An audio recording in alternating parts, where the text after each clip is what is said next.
சங்கதி 24 செய்திகளோடு இணைந்திருக்கிறீர்கள். விரிவான செய்திகளுக்கு செல்ல முன்னதாக முதலில் இன்றைய நாளுக்கான தலைப்புச் செய்திகள். இலங்கையில் தொடரும் முக்கிய புள்ளிகளின் மர்ம மரணங்கள், எழும் சந்தேகம். இலங்கையில் 5 பேருக்கு மரண தண்டனை 25 வருடங்களுக்கு பின்னர் கிடைத்த நீதிமன்றத்தின் தீர்ப்பு. வடக்கு கிழக்கு பகுதிகளுக்கு விடுக்கப்பட்ட எச்சரிக்கை, மக்களுக்கு அவதானமாக இருக்குமாறும் எச்சரிக்கை. மண்மேடு சரிந்து விழுந்ததில் ஒருவர் பலி.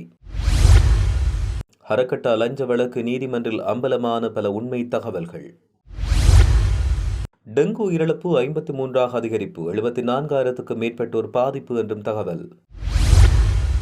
சிறுபான்மை கூட்டணியை நாங்கள் எதிர்க்கவில்லை, சஜித் பிரேமதாச அணி தெரிவிப்பு. கிளிநொச்சி அபிவிருத்தி குழு கூட்டத்தில் ஏற்பட்ட அசாதாரண நிலை, ஜனாதிபதி மேற்கொண்ட தொலைபேசி அழைப்பு. தொடர்பான விரிவான செய்திகள். ஜனாதிபதி அனுர அரசாங்கம் முன்னெடுத்து வரும் விசாரணையின் முக்கிய புள்ளிகளின் மர்ம மரணங்கள் பலத்த சந்தேகங்களை ஏற்படுத்தியுள்ளதாக அரசியல் அவதானிகள் சுட்டிக்காட்டுகின்றனர். இலங்கை குற்றவியல் சரித்திரத்தில் அதிர்ச்சிகரமான கருப்பு அத்தியாயம் பதிவாகியுள்ளது. யாரும் எதிர்பார்க்காத வகையில் இலங்கையின் 35வது போலீஸ் மா அதிபராக பணியாற்றி வந்த சி.டி. விக்ரமரத்ன நேற்று அவரின் வீட்டில் துப்பாக்கிச் சூட்டு காயத்துடன் சடலமாக மீட்கப்பட்டுள்ளார். கபில சந்திரசேனவை தொடர்ந்து முன்னாள் சி.டி. விக்ரமரத்ன மரணித்துள்ளமை பலத்த சந்தேகங்களை ஏற்படுத்தியுள்ளது. நிழல் அரசு பற்றிய புரிதல் உள்ளவர்களுக்கும் இலங்கையில் தொடர்ந்து இடம்பெறும் நீதிமன்றம் மற்றும் போலீஸ் விசாரணைகளை உற்று நோக்குபவர்களுக்கும் இந்த மரணம் எவ்வளவு முக்கியத்துவம் வாய்ந்தது என்பது எளிதில் புரியும் என்று தெரிவிக்கப்பட்டுள்ளது. ராஜபக்ச குடும்பத்துக்கு, குறிப்பாக முன்னாள் ஜனாதிபதி கோட்டாபய ராஜபக்சவுக்கு மிகவும் விசுவாசமாக ஒரு அதிகாரியாக செயற்பட்டவர் உயிரிழந்த சி.டி. விக்ரமரத்ன. கடந்த 2019ஆம் ஆண்டு கோட்டாபய ஆட்சி அதிகாரத்தை பிடித்து ஜனாதிபதியாக பதவியேற்றதோடு போலீஸ் மா அதிபர் பதவிக்கு இவரின் பெயரை அவரை பரிந்துரை செய்துள்ளதாக தெரிவிக்கப்படுகின்றமையும் குறிப்பிடத்தக்கது. இதேவேளை ஈஸ்டர் தின பயங்கரவாத தாக்குதலோடு தொடர்புடைய சாரா ஜெஸ்மினின் சர்ச்சைக்குரிய 3வது DNA பரிசோதனையின் ரிப்போர்ட்டை எடுக்க சுரேஷ் அலையுடன் அரசு பகுப்பாய்வு திணைக்களத்துக்கு சென்றவர் சி.டி. விக்ரமரத்ன என்று தெரிவிக்கப்பட்டுள்ளது. கடந்த மே மாதம் ராஜபக்சக்களின் ஊழல் சாம்ராஜ்யத்தின் முக்கிய புள்ளியாகவும் ஸ்ரீலங்கன் ஏர்லைன்ஸ் ஊழல் வழக்கின் பிரதான குற்றவாளியாகவும் பார்க்கப்பட்ட கபில சந்திரசேனவும் இதேபோல மர்மமான முறையில் அரவிந்த டி சில்வாவின் இல்லத்தில் மரணமடைந்தார். இந்நிலையில் கபில சந்திரசேனவை தொடர்ந்து சி.டி. விக்ரமரத்ன மர்ம மரணம் பலத்த சந்தேகங்களை ஏற்படுத்துவதாக தெரிவிக்கப்படுகிறது. குருநாகல் வேலகேதர பகுதியில் 25 வருடங்களுக்கு முன்னர் ஒருவர் கொடூரமாக கொலை செய்யப்பட்டமை மற்றும் மேலும் 3 கொலை செய்ய முயன்றமை தொடர்பில் 5 நபர்களுக்கு கம்பஹா மேல் நீதிமன்றம் வெள்ளிக்கிழமை மரண தண்டனை விதித்து தீர்ப்பளித்துள்ளது. 2001ஆம் ஆண்டு அக்டோபர் 31ஆம் தேதி ஒரு குழுவினர் வேலகேதர திகவி வீட்டில் உள்ள ஒரு வீட்டிற்குள் அத்துமீறி நுழைந்து அங்கிருந்தவர்கள் மீது கற்கள், தடிகள் மற்றும் வாளால் தாக்குதல் நடத்தியதில் ஒருவர் உயிரிழந்ததோடு மேலும் 3 படுகாயமடைந்தனர். சம்பவ தொடர்பில் சாட்சியங்கள் நீதிமன்றில் நிரூபிக்கப்பட்டதை அடுத்து 5 கொலை குற்றம் மற்றும் கடுமையான தாக்குதல் குற்றச்சாட்டில் குற்றவாளிகள் என்று தீர்ப்பளிக்கப்பட்டது. அவர்கள் 5 பேருக்கும் கம்பஹா மேல் நீதிமன்ற நீதிபதி மரண தண்டனை விதித்து உத்தரவு பிறப்பித்துள்ளார். நாட்டில் இன்று சில இடங்களில் மனித உடலால் உணரப்படும் வெப்பமான வானிலை நிலவக்கூடும் என்று வளிமண்டல திணைக்களம் எச்சரிக்கை விடுத்துள்ளது. கிழக்கு மாகாணத்திலும் யாழ்ப்பாணம், கிளிநொச்சி, முல்லைத்தீவு, வவுனியா, மொன்றாகலை மாவட்டத்திலும் வெப்பமான வானிலை நிலவக்கூடும் என்று தெரிவிக்கப்பட்டுள்ளது. இதனால் பொதுமக்கள் போதிய நீர் அருந்துமாறும், முடிந்தவரை நீண்ட நேரம் சூரிய ஒளியில் இருப்பதை தவிர்க்குமாறும், அதிக வெப்ப நிலவு நேரங்களில் கடினமான வெளிப்புற நடவடிக்கையை குறைத்துக் கொள்ளுமாறும் அறிவுறுத்தப்பட்டுள்ளனர். இந்த எச்சரிக்கை மட்டத்தின்படி பகல் பொழுதில் சில இடங்களில் மனித உடலால் உணரப்படும் வெப்பநிலை எச்சரிக்கை மட்டம் வரை அதிகரிக்கக்கூடும் என்று தெரிவிக்கப்பட்டுள்ளது. அலவத்துக்கொட படுகொட பகுதியில் மண்மேடொன்று சரிந்து விழுந்ததில் நபர் ஒருவர் நேற்றைய தினம் உயிரிழந்தார். வீடொன்றை அமைக்க வெட்டப்பட்டிருந்த நிலப்பகுதியில் அடித்தளத்துக்காக குழி தோண்டிக் கொண்டது போது இந்த மண்மேடு சரிந்து விழுந்ததாகவும் இதுவரை மேற்கொள்ளப்பட்ட விசாரணையில் தெரிவிக்கப்பட்டுள்ளது. மேலும் அவரை வைத்தியசாலைக்கு கொண்டு சென்ற போது அவர் உயிரிழந்துள்ளதாக தெரிவிக்கப்படுகின்றமையும் குறிப்பிடத்தக்கது. இவ்வாறு உயிரிழந்தவர் அலவத்துக்கொட பகுதியினைச் சேர்ந்த 49 வயதுடையவர் என்றும் தெரிவிக்கப்படுகின்றமை குறிப்பிடத்தக்கது. சடலம் கண்டி வைத்தியசாலையின் பெரிய அறையில் வைக்கப்பட்டதோடு அலவத்துக்கொட போலீசார் இது தொடர்பான மேலதிக விசாரணைகளை மேற்கொண்டு வருவதாக தெரிவிக்கப்படுகின்றமையும் குறிப்பிடத்தக்கது. ஒழுங்கமைக்கப்பட்ட குற்ற கும்பல் தலைவரான கரக்கட்டாவின் மனைவிடமிருந்து பெறப்பட்டதாக கூறப்படும் 1200 லட்சம் ரூபாய் லஞ்சப்பணத்தின் ஒரு பகுதி பிக் ஒருவரின் ஊடாக உயர் போலீஸ் அதிகாரிக்கு வழங்கப்பட்டிருக்கலாம் என்று தெரிவிக்கப்பட்டுள்ளது. இந்த வழக்கில் சந்தேக நபர்களாக பெயரிடப்பட்ட சரித் அபேசிங்க, ரஹித ராஜபக்ஷ மற்றும் அருண வருஷ கெனதி ஆகியோர் ஆஜர்படுத்தப்பட்ட போது விசாரணையை முன்னேற்றம் தொடர்பில் மேலதிக அறிக்கையை ஆணைக்குழுவின் உதவி சட்டப்பணிப்பாளர் அனுச சம்பந்த பெரும நீதிமன்றத்தில் வழங்கியுள்ளதாக தெரிவிக்கப்பட்டுள்ளது. மேலும் 1300க்கும் மேற்பட்ட தொலைபேசி அழைப்புகள் இதன்போது இடம்பெற்றுள்ளமை விசாரணையில் தெரியவந்ததாகவும் லஞ்ச பணத்தில் ஒரு பகுதி பிக் ஒருவரூடாக உயர் போலீஸ் அதிகாரிகளுக்கு சென்றதாக தெரிவிக்கப்பட்டுள்ளது. அத்துடன் இந்த 3 சந்தேக நபர்களுக்கு எதிராக மேலும் ஒரு லஞ்ச முறைப்பாடு கிடைக்கப்பெற்றுள்ளதால் அது குறித்து தனி விசாரணை ஆரம்பிக்கப்பட்டுள்ளதாக ஆணைக்குழு தெரிவித்துள்ளது.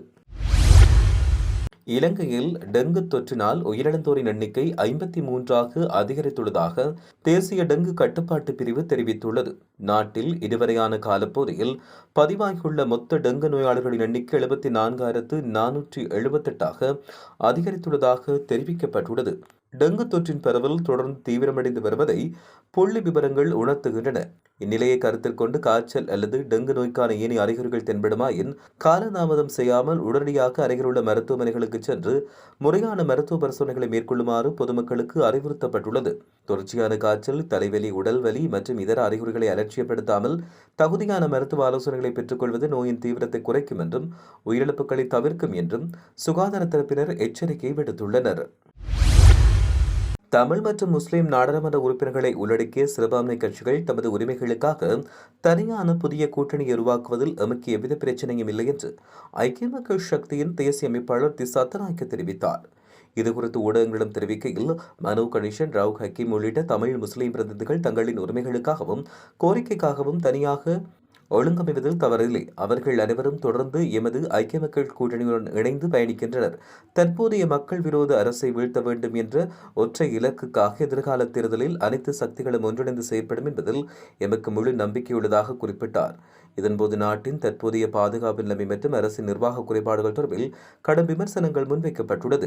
சிறைக்குள் வன்முறை வெடித்த போது உரிய நேரத்தில் போலீசாரின் உதவியை பெறவோ அல்லது முறையான முடிவுகள் எடுக்கவோ சிறைச்சாலை நிர்வாகத்துக்கு அதிகாரம் வழங்கப்படவில்லை என்று தெரிவிக்கப்பட்டுள்ளது. மேலும் நாட்டில் தொடர்ச்சியாக இடம்பெறும் துப்பாக்கிச் சூட்டு சம்பவங்கள் மற்றும் போதைப்பொருள் கடத்தல்காரர்களின் ஆதிக்கம் தொடர்பில் சுட்டிக்காட்டிய அவர் அண்மையில் நீர்கொழும்பு சிறைச்சாலையில் இடம்பெற்ற வன்முறை சம்பவம் அரசின் நிர்வாக சீர்குலைவை வெளிச்சம் போட்டு காட்டியுள்ளதாக தெரிவிக்கப்பட்டுள்ளமையும் குறிப்பிடத்தக்கது. அரசின் தற்போதைய நிலைப்பாடு குறித்து பேசிய திசா தநாயக்க 9 ஆண்டுகளாக தாமதிக்கப்பட்டு வரும் மாகாண சபை தேர்தலை உடனடியாக நடத்துமாறு ஜனாதிபதி அனுரகுமார திசாநாயக்கவுக்கு சவால் விடுப்பதாக தெரிவிக்கப்பட்டுள்ளமையும் குறிப்பிடத்தக்கது. கிளிநொச்சியில் இடம்பெற்ற மாவட்ட அபிவிருத்தி குழு கூட்டத்தில் ஏற்பட்ட அசாதாரண சூழ்நிலை குறித்து ஜனாதிபதி அனுரகுமார திசாநாயக்க தொலைபேசி மூலம் விசாரித்துள்ளார். இவ்வாறு அமைச்சர் ராமலிங்கம் சந்திரசேகர் தெரிவித்தார். அங்கு இடம்பெற்ற உண்மை நிலையை தான் அவருக்கு விளக்கம் அளித்ததாக கடற்தொழில், நீரியல் மற்றும் கடல் வளங்கள் அமைச்சர் ராமலிங்கம் சந்திரசேகர் நேற்றைய தினம் தெரிவித்தார். ஜனாதிபதி அனுரகுமார திசாநாயக்க நேற்று காலை எனக்கு தொலைபேசி மூலம் அழைப்பு ஏற்படுத்தினார். கிளிநொச்சியில் இடம்பெற்ற மாவட்ட அபிவிருத்தி குழு கூட்டத்தின் போது ஏற்பட்ட சலசலப்பின் காரணமாக அந்த கூட்டம் பாதியிலே இடைநிறுத்தப்பட்டுள்ளதாக அவர் தெரிவித்ததாக குறிப்பிடப்பட்டுள்ளது. இந்த சம்பவம் சமூக வலைதளங்களில் பரவி பெரும் பேசுபொருளாக மாறியுள்ளது. நாடாளுமன்ற உறுப்பினர் ஒருவரை நான் தாக்க முயன்றதாக வதந்திகள் பரப்பப்பட்டன. ஆனால் நான் அவ்வாறான ஒரு நபர் அல்ல. யாருடன் சண்டை போடுவதோ அல்லது மோதல்களில் ஈடுபடுவதோ என்னுடைய குணம் கிடையாது. நேற்று நடைபெற்ற சம்பவம் ஜனாதிபதிக்கு வியப்பை ஏற்படுத்தியது. எனினும் அங்கு நடந்த உண்மையான நிலைகளை தொலைபேசி வாயிலாக ஜனாதிபதிக்கு தெளிவுபடுத்தியுள்ளதாக அவர் இதன்பொழுது தெரிவித்துள்ளார். மத்திய கிழக்கு நாடுகளில் கடுமையான தாக்குதல்கள் இடம்பெற்று வரும் நிலையில் டோஹா நகரில் இருக்கின்ற பல இடங்களில் இன்று அதிகாலை வேளை பலத்த வெடிச்சத்தங்கள் கேட்டதாக சர்வதேச ஊடகங்கள் செய்தி வெளியிட்டுள்ளன. அமெரிக்கா ஈரான் யுத்தம் என்பது மத்திய கிழக்கை பெருமளவு பாதிப்பதுடன் நாட்டில் அமைதியின்மை ஏற்படுத்தும் வாய்ப்புகள் உள்ளதாக சுட்டிக்காட்டப்பட்டுள்ளது. இந்நிலையில் அமெரிக்கா தன்னுடைய பலத்தை மத்திய கிழக்கு நாடுகளில் வெளிப்படுத்துவது என்பது அசாதாரணமான விடயம் என்று சென்னையில் உள்ள அரசியல் ஆய்வாளர் ஜுபியான் தெரிவித்தார். அத்துடன் இனிவரும் நாட்களில் மத்திய கிழக்கு சமாதானமாக இருக்காதென்றும் அமெரிக்காவுடைய நடவடிக்கை அந்த நாட்டில் உள்ள எந்த விதத்திலும் தாக்கம் செலுத்தும் என்பது தெரியவில்லை என்றும் அவர் இதன்பொழுது தெரிவித்துள்ளதாக கூறப்படுகிறது. இலங்கை, இந்திய மற்றும் அனைத்து ஆசிய நாடுகளின் தரமான உணவுப் பொருட்கள் இப்போது ஒரே இடத்தில் மொத்தமாகவும் சில்லறையாகவும் கிடைக்கும். உங்கள் வீட்டின் சுவையை நினைவுபடுத்தும் இடம். உங்கள் தினசரி மளிகை தேவைகள் முதல் விருப்பமான ஆசிய உணவுப் பொருட்கள் வரை கோகோ கோலா, ஃபேண்டா உள்ளிட்ட அனைத்து குளிர்பானங்களும் மிகவும் மலிவான விலையில் மொத்தமாகவும் சில்லறையாகவும் கிடைக்கும். இன்றே வருக. லாகூர்னாவில் அமைந்துள்ள அப்பா கேஷ் அண்ட் கேரிக்கு இன்றே வருக.